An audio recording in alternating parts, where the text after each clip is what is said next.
نماز کیا ہے؟ مومن کی معراج ہے۔ مطلب کیا ہوتا ہے اس کا؟ بھائی اللہ کے نبی صلی اللہ علیہ وسلم کو اللہ سے ملنا ہوا تو اللہ کے نبی کہاں گئے؟ 7 آسمانوں کے اوپر معراج کرنے گئے، ہے نا؟ وہاں جا کر کے سدرۃ المنتہا سے آگے اللہ کے نبی صلی اللہ علیہ وسلم نے اللہ سے ملاقات کی۔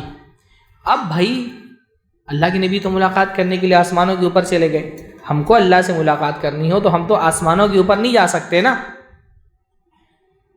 ہم تو معراج پہ نہیں جا سکتے آسمانوں کے اوپر، پر ملاقات تو ہم کو بھی اللہ سے کرنی ہوتی کہ نہیں؟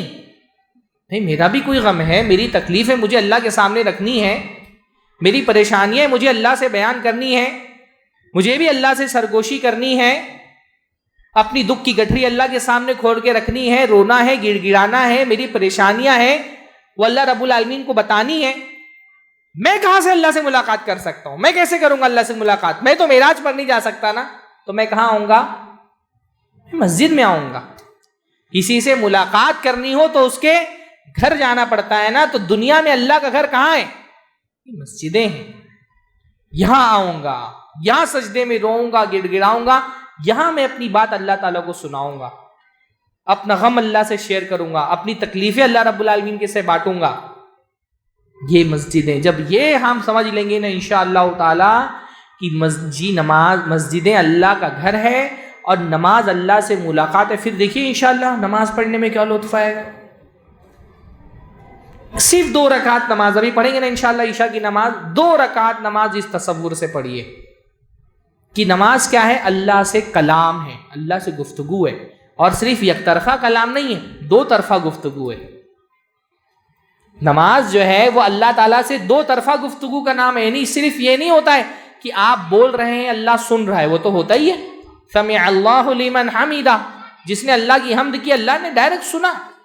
حدیث میں آتا ہے جب تک بندہ نماز میں اللہ کی طرف متوجہ رہتا ہے اللہ بھی اس کی طرف متوجہ رہتا ہے۔ آپ بول رہے ہیں اللہ سن رہا ہے، اور صرف سن نہیں رہا ہوتا اللہ تعالیٰ آپ کو رپلائی بھی کرتا ہے، اللہ آپ کی باتوں کا جواب بھی دیتا ہے۔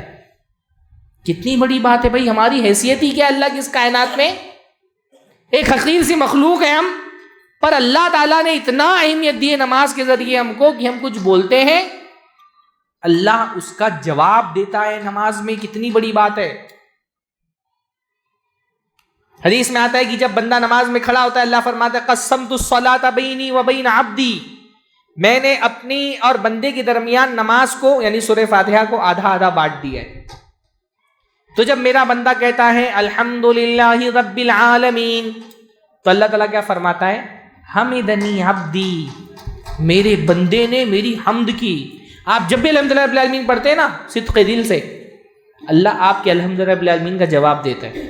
سارے لوگ دنیا میں کوئی بھی کہیں بھی جب بھی نماز میں کھڑے ہو کر کے الحمدللہ رب العالمین کہتا ہے، اللہ اس کے جواب میں کیا کہتا ہے؟ حمدنی عبدی، میرے بندے نے میری حمد کی۔ اب اتنے سارے لوگ دنیا میں نماز پڑھ رہے ہوتے ہیں، کیا سب کا ایک ساتھ اللہ تعالیٰ جواب دے سکتا ہے؟ اللہ سب کو ایک ساتھ جواب دے سکتا ہے؟ ہاں، کیسے دے سکتا ہے بھئی؟ اللہ تو ہر چیز کر سکتا ہے نا، جیسے اللہ سب کو ایک ساتھ رزق دے سکتا ہے، سب کو ایک ساتھ جواب دے سکتا ہے۔ لا یشغلہ شأن عن شأن، اللہ کا مسئلہ یہ نہیں ہے کہ اللہ ایک کام کر رہا ہے تو دوسرا کام نہیں کر سکتا، یہ ہمارا پرابلم ہے کہ ہم ایک ساتھ 2 3 4 سے زیادہ کام نہیں کر سکتے۔ اللہ ایک ساتھ سب کو رزق دے رہا ہے، ایک ساتھ سب کو جواب بھی دے سکتا ہے۔ پرسنل اللہ تعالیٰ آپ کو جواب دیتا ہے، آپ کہتے ہیں الحمدللہ رب العالمین، اللہ کہتا ہے حمیدنی عبدی، میرے بندے نے میری حمد کی۔ آپ کہتے ہیں الرحمن الرحیم، اللہ فرماتا ہے اسنا علی عبدی، میرے بندے نے میری ثنا کی۔ آپ کہتے ہیں مالک یوم الدین، اللہ جواب دیتا ہے مجدنی عبدی، میرے بندے نے میری عظمت اور بزرگی بیان فرمائی۔ آپ کہتے ہیں ایاک نعبد و ایاک نستعین، اللہ ہم تیری ہی عبادت کرتے ہیں، تجھی سے مدد طلب کرتے ہیں۔ اللہ فرماتا ہے ھذا ما بینی و بین عبدی، یہ میرے اور میرے بندے کے درمیان ہے۔ آپ اللہ سے دعا مانگتے ہیں اہدنا الصراط المستقیم صراط الذین انعمت علیہم غیر المغضوب علیہم ولا الضالین، اللہ تعالیٰ فرماتے ہیں میرے بندے نے جو مانگا میں نے اس کو دیا۔ اللہ آپ کی نمازوں کا جواب دیتا ہے، کتنی بڑی بات ہے یہ۔